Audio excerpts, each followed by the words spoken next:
আবারও নতুন করে প্রতিশ্রুতির জেরে বাংলাদেশ ভারত সীমান্তকে অপরাধমুক্ত করতে দুদেশের মধ্যে যেসব চুক্তি স্বাক্ষরিত হয়েছে সেগুলোর বাস্তবায়ন প্রত্যাশা করছে নয়াদিল্লি। শুক্রবার নয়াদিল্লিতে পররাষ্ট্র মন্ত্রণালয় দপ্তরে আয়োজিত এক ব্রিফিংয়ে এ তথ্য জানিয়েছেন ভারতের পররাষ্ট্র মন্ত্রণালয়ের মুখপাত্র রণধীর জাসওয়াল।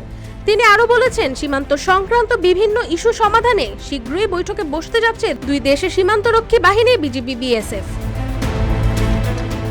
ব্রিফিংয়ে জাসওয়াল বলেন, আগামী 17 থেকে 20 ফেব্রুয়ারি পর্যন্ত নয়াদিল্লিতে দুই বাহিনীর ডিজি পর্যায়ে হবে এই বৈঠকে।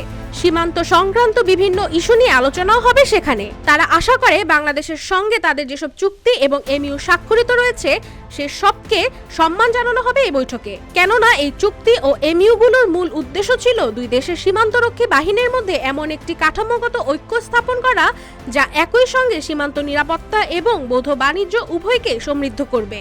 এর আগে গত শুক্রবারে ব্রিফিংয়ে জাসওয়াল বলেছিলেন, ভারত বাংলাদেশ সীমান্তকে অপরাধমুক্ত করতে নয়াদিল্লি প্রতিশ্রুতিবদ্ধ। এই ইস্যুতে বাংলাদেশের সঙ্গে ভারতের দ্বিপাক্ষিক আলোচনার ইঙ্গিতও দিয়েছিলেন তিনি। ডেস্ক রিপোর্ট, রূপালী বাংলাদেশ।